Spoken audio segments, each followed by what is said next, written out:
Olá, seja bem-vindo ao programa Primeiro Deus.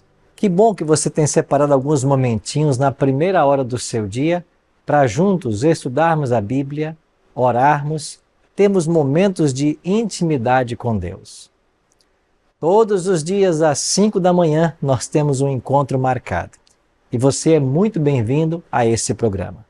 No programa de hoje vamos ter a história de João capítulo 4. A mulher samaritana. Estamos estudando sobre encontros de Jesus e você vai conhecer um pouquinho mais sobre detalhes dessa linda história contada, relatada por João, o discípulo do amor. Que bom ter você no nosso quadro sobre a saúde aqui no programa Primeiro Deus. Seja muito bem-vindo ao nosso desjejum, ao nosso café da manhã. Essa semana temos a alegria de estar recebendo o Dr. Joel Marcos Pereira. Obrigado, Dr. Joel. Obrigado. Dr. Joel, você é natural de que estado? Eu sou paranaense. O senhor é paranaense. Eu sou paranaense, estudei em Maringá, depois São Paulo. Depois São Paulo. E hoje atende aqui em Florianópolis e também Cuiabá. Em Cuiabá, lá no Mato Grosso. Mato Grosso. Que bom, viu? Muito bom ter a sua presença aqui. Obrigado. Ele é especialista em alergia e imunologia e vai nos ajudar muito a como ter dicas fáceis e práticas para o fortalecimento do nosso sistema imunológico para fazer frente aí à mudança de clima que está chegando aí amanhã, né? Amanhã começa o nosso inverno e a gente vai poder conversar um pouquinho sobre isso. Bom, muitas pessoas têm vários tipos de intolerância. Parece que um dos mais comuns é a intolerância à lactose. É isso mesmo? É verdade. A maioria das pessoas hoje não tem noção de que são intolerantes.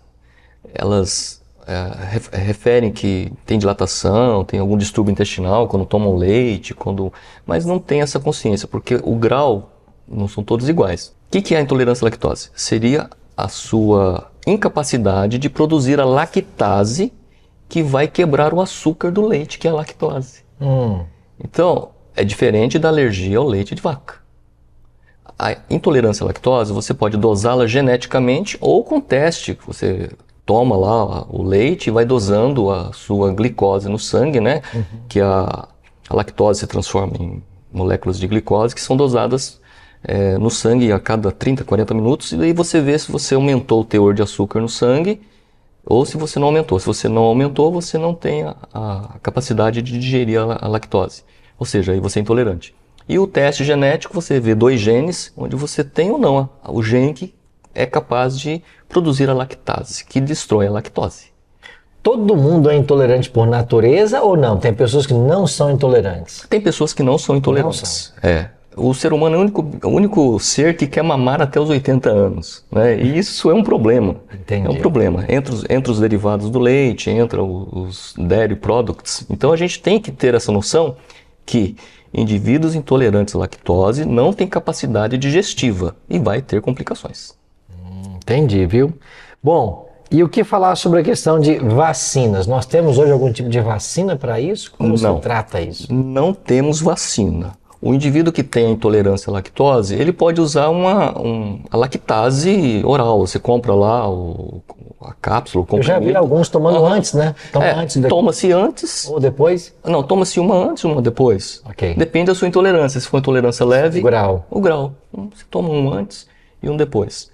E se for muito intolerante, às vezes nenhuma depois não vai resolver, porque às vezes a intolerância é muito severa. Bom, como profissional de saúde, eu tenho intolerância. O conselho é, vou ficar tomando lactase ou melhor substituí-lo? Pode substituir, porque mesmo você tomando a lactase, você pode ter, assim... Outras complicações? Outras complicações, né? Porque hoje o nosso leite não é mais o leite dos anos 50, dos anos 40, né? Então a gente tem certas substâncias no leite aí que não são bem receptivas ao nosso organismo, né? Nosso sistema imune tem sofrido muito. Então tem aparecido muitas alergias alimentares, né? E o leite em criança desponta, né? Bastante. Vai provocar essas alergias naturalmente. A criança que tem predisposição genética, né? Hoje você vê aí crianças com 6 meses, antes dos 2 meses, às vezes já não consegue nem tomar o leite da própria mãe, Porque a mãe usa o leite e passa a molécula. Ah, isso passa através do leite materno também? Perfeitamente. Você tem que tirar o leite da mãe se a criança tiver alergia ao leite de vaca, que é diferente de intolerância à lactose. Olha que dica interessante, né? Pode ser então aí que uma mamãe esteja aí vendo os sintomas na filha, no filho, de uma intolerância, mas eu não uso e etc. A criança não usa, né? Mas talvez a mãe está usando e está transferindo essa intolerância. Não, e tem dois fatores. Às vezes a criança tem intolerância à lactose e não tem alergia ao leite de vaca. Ok. Aí o que acontece? A mãe usa o leite, amamenta a criança, vai ter complicações. E ela pode começar a apresentar alergia ao leite de vaca de várias manifestações. Com diarreia sanguinolenta, com vômitos, com emagrecimento, não ganha peso. É um sinal. Criança que não ganha peso, tem diarreia, estrias de sangue nas fezes, olha a fralda. Gente, tem que procurar um especialista. Um especialista tem que procurar, porque senão a criança começa a desnutrir, não absorve. Aí você é obrigado a entrar com leite de vaca extensamente hidrolisado ou aminoácidos do leite de vaca, né? Que tem que entrar logo nos primeiros meses, aí senão a criança começa a apurar o paladar e ela não aceita mais. É um problema gigante, porque a criança às vezes se descobre com 6 meses, ela está 6 meses sendo castigada ali, aí a hora que você quer introduzir uma proteína extensamente hidrolisada, o sabor não apetece, ela não aceita. É muito difícil, a criança começa a emagrecer, e aí como que a gente faz? Tira o leite da mãe, tira os derivados do leite e os alimentos que têm leite. Por exemplo, embutidos. Embutidos têm leite. Linguiça, presunto. Tudo isso tem moléculas de leite. Então você tem que esterilizar a dieta da mãe para que ela amamente a criança livre dessa molécula. E aí a criança começa a ganhar peso. Até o período de desmamar completamente. Olha aí.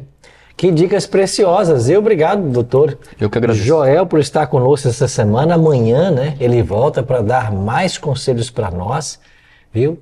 Então você fica aí bem orientado para cuidar bem da sua criança, né? E evitar especialmente essas intolerâncias atuais. Vamos agora com o quadro de oração intercessora. Hoje vamos ter aí o pastor Dirceu Zanella fazendo esse quadro para a gente. Pastor Dirceu, é com o senhor. Obrigado, pastor Arilton, por esse momento de saúde. Como é importante nós estarmos bem com a nossa vida espiritual e também a nossa vida física. Sempre as dicas de saúde são muito importantes. Estamos agora no momento de nós falarmos com Deus, de orarmos ao Senhor, nosso momento de oração. E para nós, do programa Primeiro Deus, sempre é importante e é um privilégio receber os seus pedidos. Eu tenho alguns aqui diante de mim e também você pode enviar o seu pedido. Nas redes sociais estão abaixo no vídeo e assim será um prazer para nós receber o seu pedido e orarmos por você. Quero agora mencionar alguns pedidos de amigos e irmãos que nos enviaram. Primeiro, falo sobre o pedido do José Roberto Rocha Alves. Ele é de Belo Horizonte e ele diz assim: orem pela minha família, pela minha vida espiritual e também financeira. José Roberto, que Deus abençoe, que Ele dê sabedoria na condução da sua vida financeira e que Ele abençoe a sua família. Nós sabemos realmente que família é algo muito importante e vamos orar sim pela sua família. Há também um pedido da Maria Dias. A Maria Dias é do município de Marabá, no Pará, e ela pede que nós oremos pela saúde do seu filho, o Marcos. Maria Dias, vamos orar pelo Marcos, que Deus o abençoe, o proteja, cuide dele e, sendo a vontade dele, restabeleça a saúde do seu filho, para que ele seja uma bênção à igreja, à sociedade e também à senhora e à sua família. Há um pedido também da Jaqueline. A Jaqueline é de Embu das Artes, em São Paulo, e ela pede que nós oremos pela Lindalva. Vamos orar então pela Lindalva, Jaqueline, que Deus abençoe a Lindalva e cuide dela. Há um pedido também que diz assim: pastor, meu nome é Kaique César, quero fazer um pedido de oração para minha avó que está internada. Puxa, Kaique, vamos orar aí pela sua avó, que Deus restabeleça e cuide dela, visite, esteja lá com ela. Sempre esses momentos é importante os familiares estarem próximos e certamente sua avó se sentirá muito bem em ter a sua presença, as suas orações. Mas vamos também orar por ela. Que Deus abençoe. A Cleusa, ela diz assim em seu pedido: agradeço pela família que o Senhor me deu e peço pela conversão deles e peço por minha cura e ânimo. Cleusa, que Deus fortaleça você, que te dê ânimo, que você seja uma bênção à sua família. Que bom que você agradece por ela e certamente oraremos também pela conversão de cada um deles, que assim todos estejam firmes no Senhor. Que Deus abençoe, Cleusa. O Samuel também pede oração. Ele diz assim: agradeço a Deus e a você, pastor, pelos vídeos do Primeiro Deus que recebo diariamente. Esse é um agradecimento ao pastor Arilton. Vamos agradecer sim a Deus pela vida do pastor Arilton e pelo ministério que ele desenvolve em levar primeiro Deus à vida das pessoas. Obrigado, Samuel, pelo seu agradecimento. A Tânia Martins, ela também faz um pedido e ela é de Aquidauana. E ela diz assim: meu pedido é por um emprego para mim e meu esposo. Tânia, vamos orar porque Deus conceda e abra as portas, né? E conceda um emprego para a senhora e para seu esposo. E assim tenha dias prósperos, abençoados, e que ao ir à casa do Senhor vá com o coração agradecido pelas bênçãos que Ele lhe concedeu. Tem um pedido também da Annelise.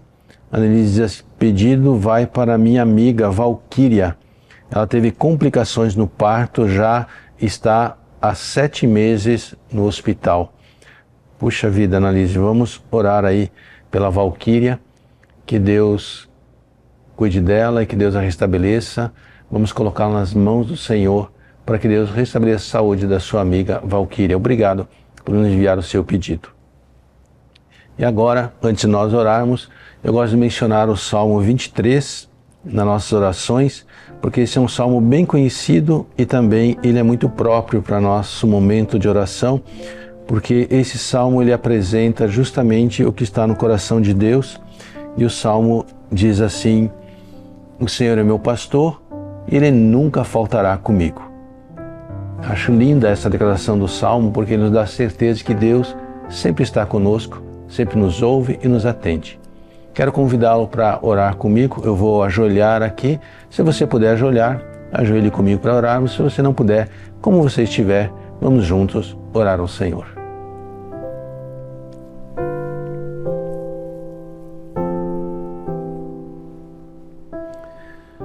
Senhor, nosso Deus e nosso querido Pai, muitos são os pedidos em favor de emprego, saúde, em favor de amigos, familiares, conversões, pelos avós. Nós queremos colocar todos esses pedidos em Tuas mãos, Senhor, nesta manhã, e que pedimos que o Senhor os abençoe e atenda a cada um segundo a Tua vontade. Pai querido, a todos nós conceda-nos a graça do Teu Espírito, para que Ele nos conduza hoje e sempre, e que a Tua presença esteja em nosso coração. Dai-nos um dia feliz na Tua companhia. Nós oramos no doce nome de Jesus. Amém. Chegamos agora a um momento muito especial do nosso programa Primeiro Deus, quando a Bíblia será aberta e estudada. Vamos estudar sobre os encontros de Jesus. A cada dia, um encontro de Jesus com um personagem que aparece nas Escrituras. Nós vamos hoje estudar sobre o encontro junto ao poço. Eu e você somos aconselhados a nunca abrirmos esse livro sem antes fazer uma oração. E eu queria convidar você agora para nós orarmos, pedindo a bênção de Deus para o estudo que teremos. Ora comigo? Nosso Pai querido, muito obrigado pelo grande privilégio de estarmos reunidos para estudarmos a Tua Palavra. Que ao abri-la, o Deus Espírito Santo seja o nosso professor e que nós entendamos o Teu recado para nós hoje. Oramos em nome de Jesus. Amém. Deixa eu te fazer uma pergunta. Você gosta de viajar? E ao viajar, você gosta de visitar alguns cemitérios? Bom, existem alguns cemitérios que são famosos no mundo inteiro. Eu não sei se você já teve a chance de visitar o cemitério de Arlington, em Washington, nos Estados Unidos. Esse cemitério é onde estão sepultados os principais presidentes ou os ex-presidentes dos Estados Unidos e também vários soldados de guerra. Ali naquele lindo cemitério, onde aparecem milhares de sepulturas perfeitamente alinhadas, estão os soldados que deram sua vida pela pátria. Lá também você pode assistir uma linda cerimônia da troca de guarda junto à tumba do soldado desconhecido. Eu já vi isso acontecer algumas vezes e é muito interessante.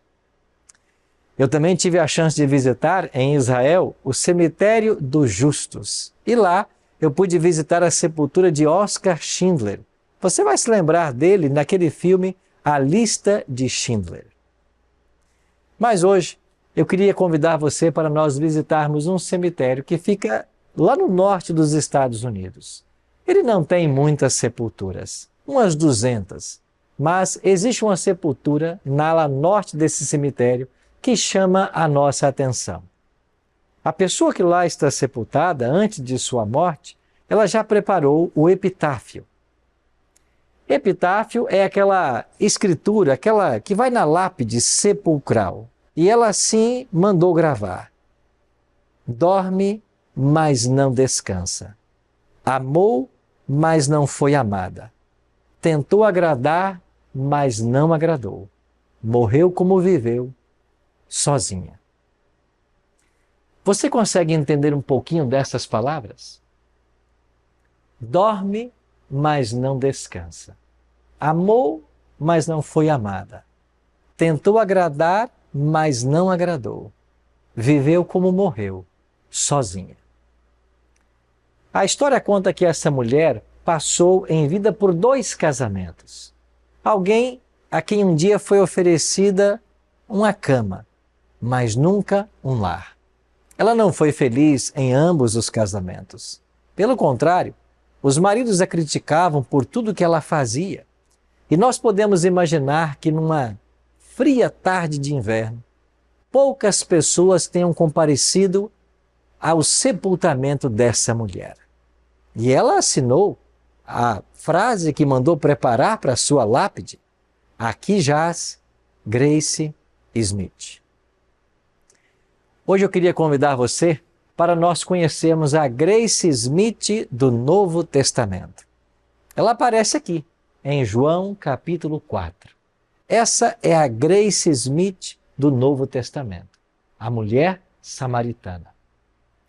Em João capítulo 4, nós encontramos o trecho onde conta essa história. E eu queria chamar a sua atenção e ler com você alguns desses versos. João capítulo 4, no verso 1 diz assim: Quando, pois, o Senhor veio a saber que os fariseus tinham ouvido dizer que ele, Jesus, fazia e batizava mais discípulos que João, se bem que Jesus mesmo não batizava e sim os seus discípulos, deixou a Judéia, retirando-se outra vez para a Galileia, e era-lhe necessário atravessar a província de Samaria. Chegou, pois, a uma cidade samaritana, chamada Sicar, perto das terras que Jacó dera a seu filho José. Estava ali a fonte de Jacó. Cansado da viagem, assentara-se Jesus junto à fonte por volta da hora sexta. Nisto, veio uma mulher samaritana tirar água. Disse-lhe Jesus: dá-me de beber, pois os seus discípulos tinham ido à cidade para comprar alimentos. Então lhe disse a mulher samaritana: como, sendo tu judeu, pedes de beber a mim, que sou mulher samaritana? Porque os judeus não se dão com os samaritanos. Você prestou atenção nos detalhes do texto que eu acabei de ler? Interessante que Jesus, ao fazer esse percurso, João registra que era necessário que ele atravessasse a província de Samaria. Necessário? Por que era necessário? Normalmente os judeus não faziam o trajeto feito por Jesus. Ao contrário, eles, quando subiam da Judéia para a Galileia, eles cruzavam o Rio Jordão, andavam pela região da Pérea e depois tornavam a cruzar o Rio Jordão. E por que eles faziam esse trajeto? Para não pisarem em terras de samaritanos. Como ficou claro no texto, os judeus não se dão com os samaritanos. O interessante observar é que nos dias de Cristo, esta briga entre judeus e samaritanos já durava 4 séculos. Mas por que eles brigavam há 400 anos? Você sabe a origem da briga entre judeus e samaritanos? Bom, para entendermos o porquê dessa mulher não querer conversa com Jesus, ou um samaritano não querer conversar com um judeu, nós temos que voltar um pouquinho na história. E você vai se lembrar do templo construído por Salomão. Salomão construiu esse grande templo em Jerusalém, e esse templo era o centro da adoração religiosa. Acontece que Nabucodonosor, no ano 605 a.C., destruiu esse templo. E quando o templo foi destruído, o povo de Deus foi levado para cativeiro. E lá em Babilônia, o povo de Deus ficou cativo por 70 anos. Você vai ler sobre esse cativeiro no livro de Daniel. E ao longo de 70 anos eles foram escravos em terra estranha. Mas Deus havia dito para o seu povo que depois de 70 anos eles voltariam para Jerusalém. Houve uma promessa de retorno do cativeiro e também de reconstrução do templo. Os profetas Isaías, os profetas Ageu, falam a respeito desse retorno e da reconstrução do templo. Acontece que, quando eles voltaram e começaram agora a reconstruir o templo que estava em ruínas, destruído por Nabucodonosor, os samaritanos, que eram um povo de ascendência mista, eles se voluntariaram para ajudar nessas reconstruções. Mas os judeus, movidos por um espírito nacionalista, não aceitaram essa ajuda. E porque não aceitaram, começou uma rixa entre judeus e samaritanos. O grande problema é que essa rixa ela aumentou tremendamente quando João Hircano, no ano 108 a.C., foi lá e destruiu o templo que os samaritanos haviam construído para adorar. E agora, de onde Cristo estava com essa mulher, podiam-se avistar lá nas colinas as ruínas do templo dos samaritanos, que eles haviam construído para adorar e que havia sido completamente destruído. Você entende o motivo desta briga? É por isso que a mulher não queria conversa com Jesus. Mas Cristo, rompendo todas as barreiras étnicas, culturais, para atender a esta mulher, para trazer para ela esperança de salvação. Então Jesus começou a fazer o seu trabalho. Ele viera buscar e salvar o que se havia perdido. Então Cristo, ele buscou criar no coração dessa mulher o interesse pelo Evangelho. E ele encontrou uma forma. Ele pediu à mulher água. E quando ela se negou a dar, Jesus disse para ela: mulher, se você beber desta água, desse poço, você tornará a ter sede. Mas se você beber da água que eu lhe der, você jamais terá sede. Porque a água que eu lhe der, se você beber, ela será em você uma fonte a jorrar para a vida eterna. A mulher samaritana se interessou por esta água, porque ela vinha todos os dias buscar água nesse poço e ter uma água que poderia dessedentar sua sede para sempre. A mulher achou aquilo um pouco estranho e ela então pergunta para Jesus: olha, mas aonde você tem essa água? O senhor não tem com que tirar e o poço é fundo. A mulher achava que Jesus estava falando da água que ali estava, mas não era desta água que Jesus falava. Jesus queria falar para essa mulher de uma água que poderia transformar completamente a sua história, mudar completamente a sua vida. Então, para criar nela a necessidade, Jesus disse: mulher, vai lá, chama teu marido e vem cá. E ela simplesmente disse para Jesus: eu não tenho marido. Então Cristo disse: isso você diz com verdade, porque dos 5 que você teve até hoje, nenhum era teu, e nem o que você tem atualmente, ele também não é teu. E quando Jesus disse essas palavras, ela percebeu que alguém sobre-humano estava lendo sua vida como as páginas de um livro. Ela disse: eu percebo que tu és profeta. Se tu és profeta, diga para mim, quem está certo? Nós, samaritanos, que adoramos no Monte Gerizim, ou os judeus que adoram no Monte Sião, em Jerusalém? Quem está correto? E Jesus disse para essa mulher: vem a hora em que os verdadeiros adoradores adorarão o Pai em espírito e em verdade. E esta hora já chegou. A mulher disse: sim, eu sei. Quando o Messias vier, ele vai nos ensinar todas essas coisas. Veja que no texto está claro que esta mulher samaritana tinha uma expectativa messiânica. Ela também aguardava a vinda de Jesus. Jesus então volta-se para essa mulher e faz para ela uma revelação extraordinária.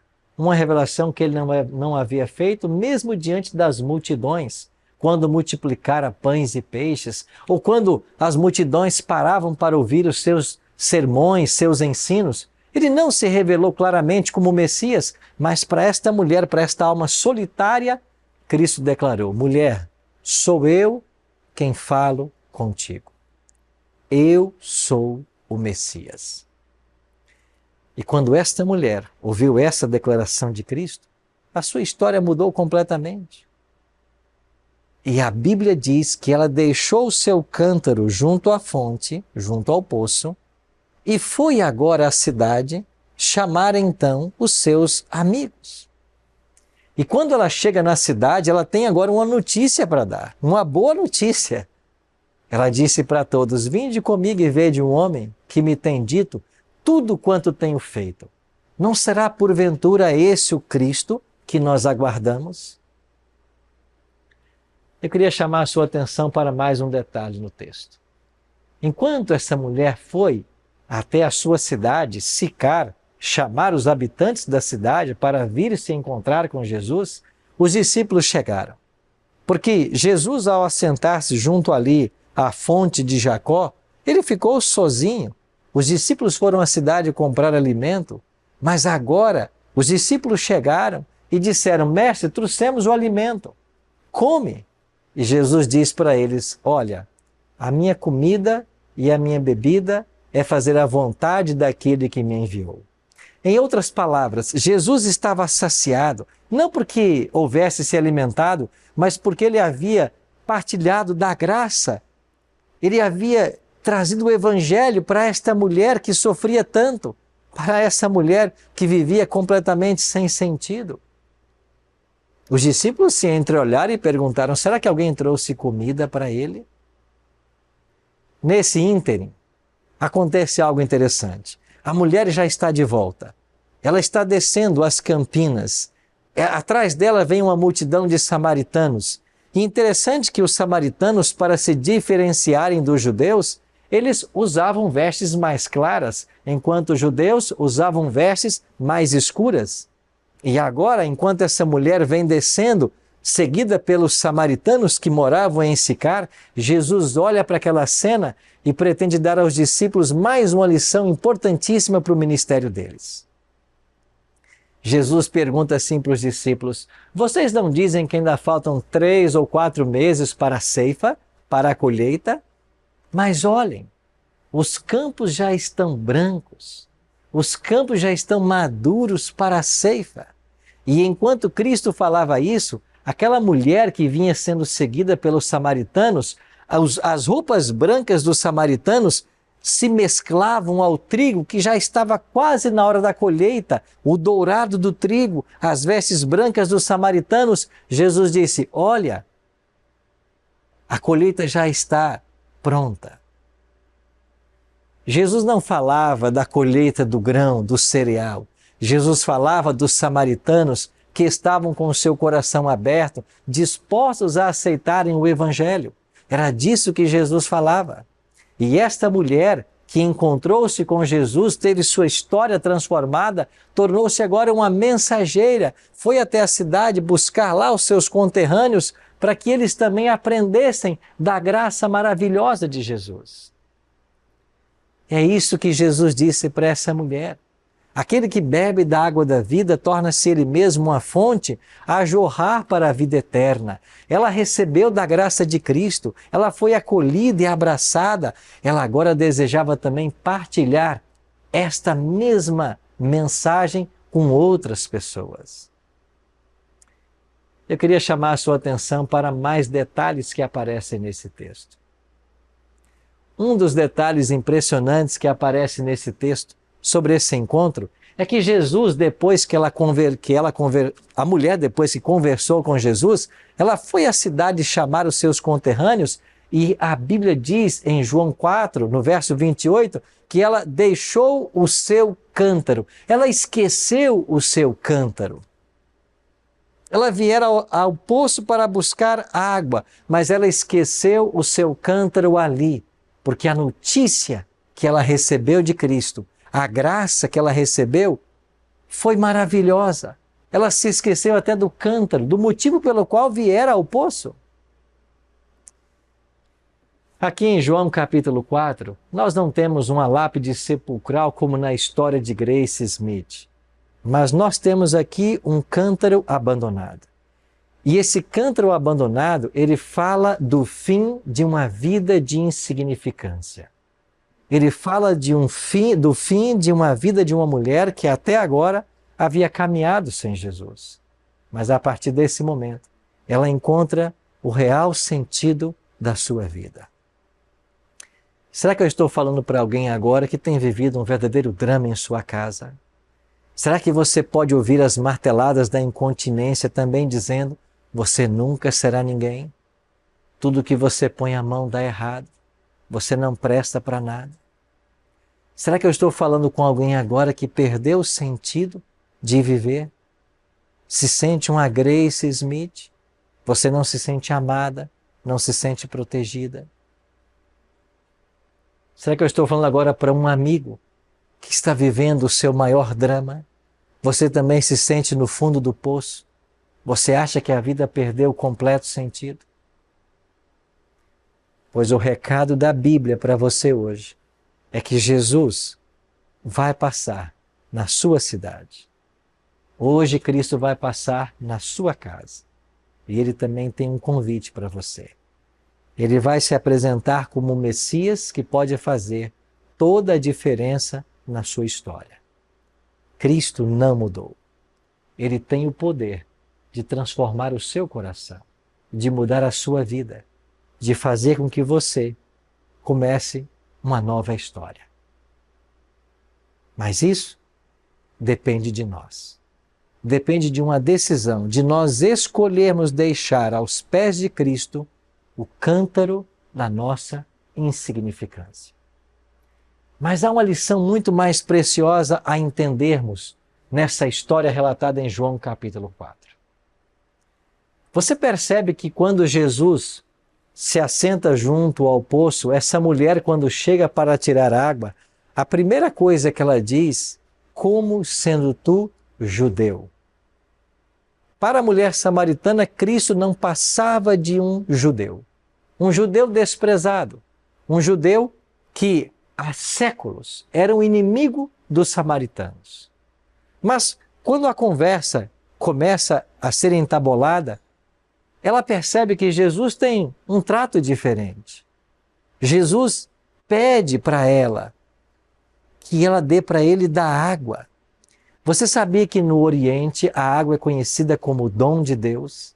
É por isso que Jesus depois vai dizer: mulher, se conheceras o dom de Deus. Essa mulher começa a perceber que Jesus a trata com respeito, a trata com amor. E em dado momento, Jesus então diz para essa mulher buscar o seu marido, que ele tinha uma água para oferecê-la.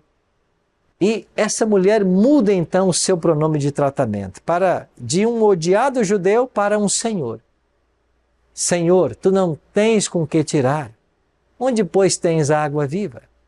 Essa expressão Senhor no Novo Testamento, Kyrios da língua grega, ela fala a respeito de alguém que é dono, de alguém que é proprietário, de uma pessoa de respeito. É assim que essa mulher passa a tratar Jesus, como alguém de respeito. não é mais um odiado judeu, agora é um senhor, é um homem de respeito. Mas quando a conversa continua, ela percebe agora também que Jesus pode ser até um profeta. Vejo que tu és profeta. Você sabe que o profeta na Bíblia é o porta-voz de Deus, é aquele que fala em nome de Deus, ou seja, ela galgou mais um degrau no seu relacionamento com Cristo. Não é apenas um profeta de Deus, agora ela começa a entender mais a respeito de Cristo. E finalmente, ela vai dizer lá para os seus amigos: não seria este o Cristo que nós tanto aguardamos? Você percebe que houve um crescimento no seu relacionamento com Jesus? Primeiro, um odiado judeu. Depois, Senhor. Depois, profeta. E, finalmente, o próprio Jesus Cristo. O próprio Messias. Assim acontece também em nossa experiência de salvação.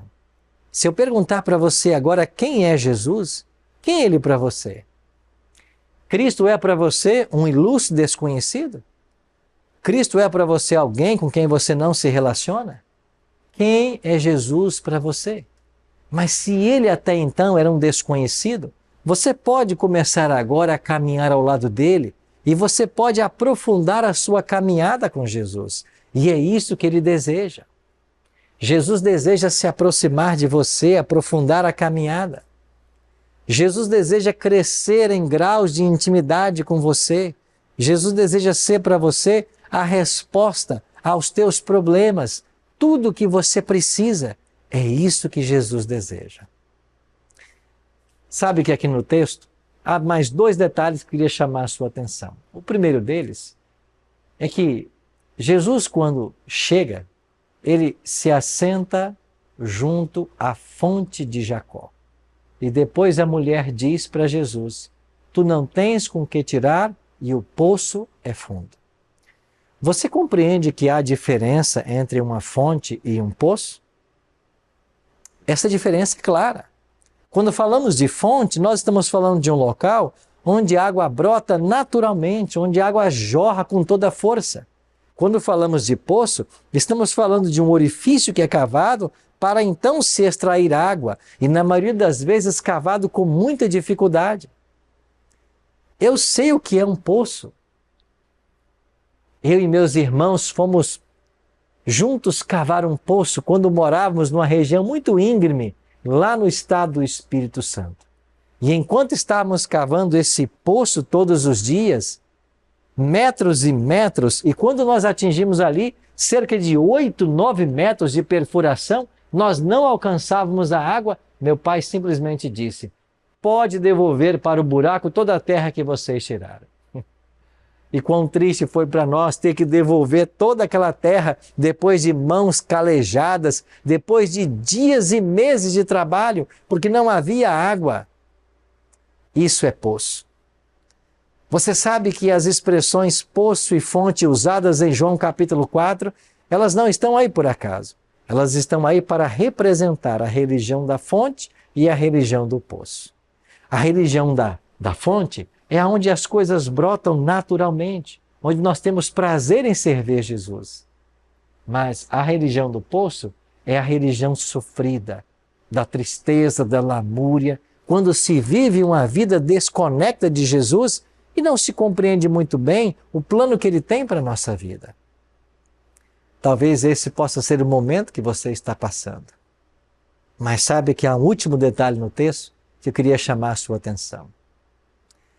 A Bíblia diz claramente, João escreve isso, que era necessário que Jesus atravessasse a província de Samaria. Necessário? Por que era necessário? Por que João escreve que era necessário? Geograficamente não era, culturalmente não era. Mas a Bíblia diz que era necessário, porque ainda que essa mulher não soubesse, Jesus tinha um encontro marcado com ela, lá, junto à fonte, junto ao poço de Jacó. Isso quer dizer que hoje, Jesus também tem em sua agenda um encontro marcado com você. Ao começarmos esse dia, eu queria chamar a sua atenção. Cristo conhece você. Ele sabe onde você mora. Ele sabe o seu nome. Ele sabe o momento em que você está vivendo. Ele sabe todos os detalhes da sua vida. Cristo ama você.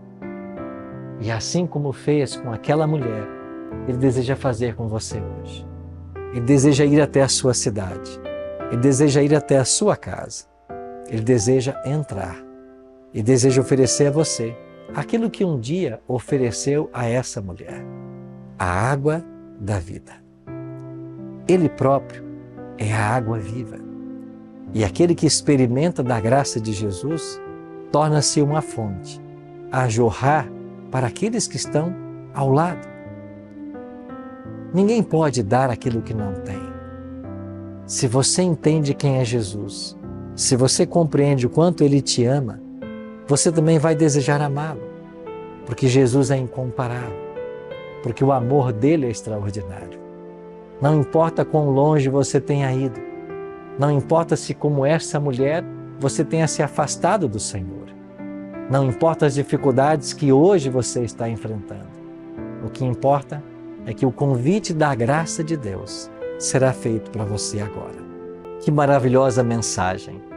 É a mensagem da graça de Deus, da água da vida, para alcançar hoje o seu coração. Eu queria orar por você. Onde quer que você esteja agora, se sinta abraçado e abraçada por Jesus. E Ele vai trazer à sua vida o conforto que você tanto precisa. Ora comigo. Pai querido, muito obrigado, Senhor, porque a Tua palavra registra esse encontro de Jesus com a mulher samaritana. Ela se sentia uma pessoa rejeitada. Ela se sentia alguém abandonada. Se sentia alguém vazia e triste. Mas isso tudo mudou quando o Senhor foi até o seu encontro. Obrigado porque agora nós também podemos sentir a Tua presença ao nosso lado. Podemos sentir o Teu abraço e o Teu carinho por todos nós. Dai-nos a Tua bênção, Pai. Perdoa o nosso pecado e nos prepara para o Teu reino. Oramos em nome de Jesus. Amém.